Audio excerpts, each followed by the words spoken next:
Assalamualaikum warahmatullahi wabarakatuh. Waalaikumsalam warahmatullahi wabarakatuh.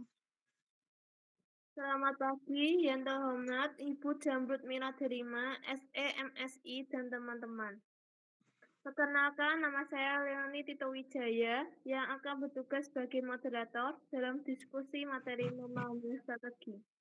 Adapun anggota kelompok 2 adalah saya sendiri, Leoni Tito Wijaya, Ramatika Seli Azima, dan Putri Laili Fitrotun Dina.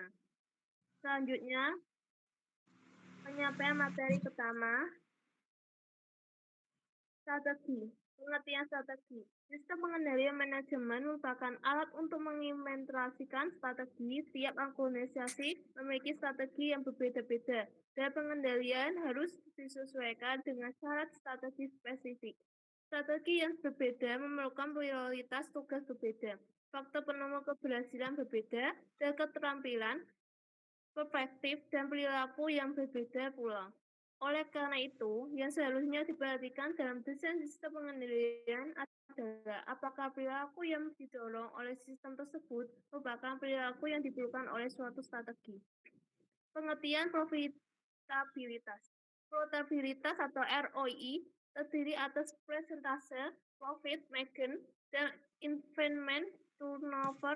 Profitabilitas lebih mengacu pada profit jangka panjang daripada suatu periode dalam suatu tahun atau current quarter. Sebab beberapa pengeluaran saat ini bisa jadi menurunkan profit saat ini, tapi dapat meningkatkan profit dalam jangka panjang. Contohnya adalah jumlah yang dikeluarkan untuk iklan atau RD, RED dan konteks praktis. Profitabilitas yang dimaksud bisa merupakan pendapatan atau revenue, jumlah laba maupun presentasi laba. Jenis-jenis profitabilitas. Yang pertama, gross profit margin, yang kedua, net profit margin, yang ketiga, profit margin, yang keempat, return on investment atau ROI, atau return on asset atau ROA, yang terakhir, return on equity. Risiko. Upaya sebuah organisasi perusahaan untuk meningkatkan profitabilitas sangat dipengaruhi oleh kemampuan pihak manajemen untuk mengambil risiko. Tingkat pengendalian risiko sangat bervariasi tergantung pada kepribadian atau masing-masing individu di jajaran manajemen. Akan tetapi, selalu ada batas atas. Sejumlah organisasi berusaha secara terang-terangan menyatakan bahwa tanggung jawab utama manajemen adalah menjaga aset perusahaan, sedangkan profitabilitas menjadi tujuan kedua. Sebagai besar krisis keuangan yang terjadi di Asia selama tahun 1996 sampai 1998. Bisa dilacak dari fakta bahwa bank-bank di Asia telah memberikan pinjaman yang kelihatannya sangat menguntungkan tanpa memperhatikan tingkat risiko yang dihadapi. Pendekatan multiple target audience. Organisasi terlibat dari 3 jenis pasar. Yang pertama, pasar modal atau capital market.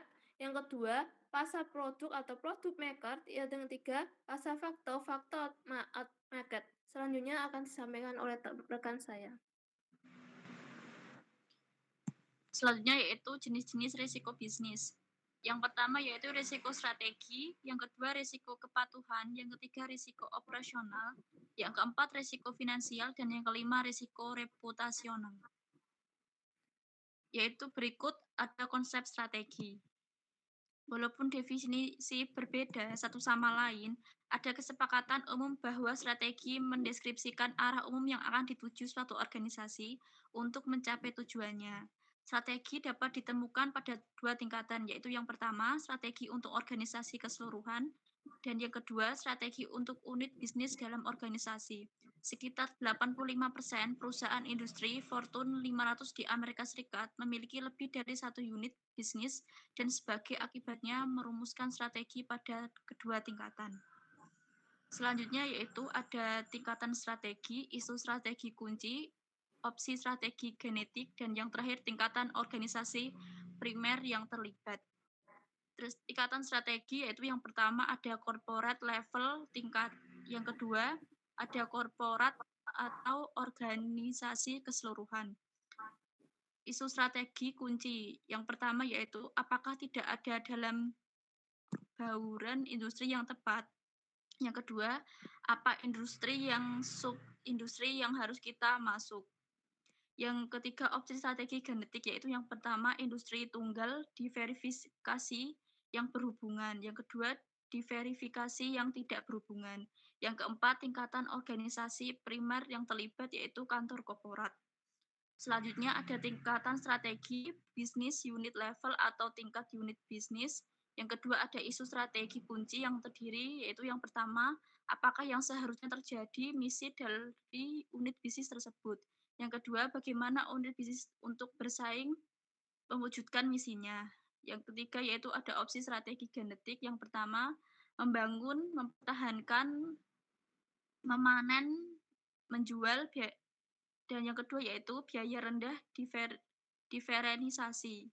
Yang keempat ada tingkatan organisasi primer yang terlibat, yaitu yang pertama kantor korporat dan manajer dalam unit, dan yang kedua ada bisnis manajer umum unit bisnis.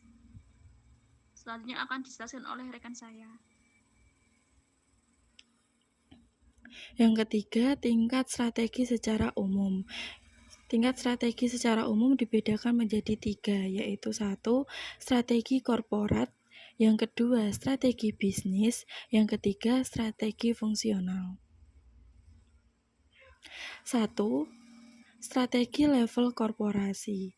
Rencana jangka panjang yang dibuat perusahaan untuk mencapai tujuan utama, menciptakan nilai, dan mengelola sumber daya.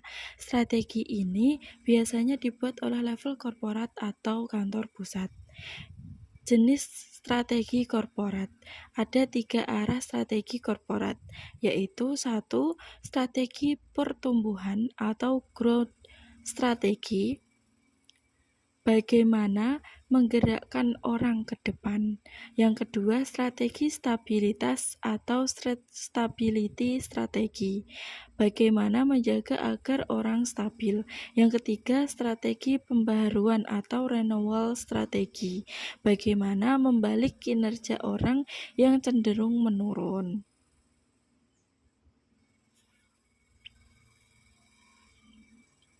Strategi stability strategi atau strategi stabilitas.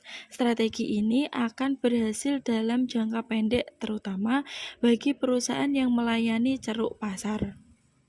Tetapi jika peluang pasar tersebut sudah menarik pesaing yang lain, maka strategi ini bisa membahayakan perusahaan tersebut.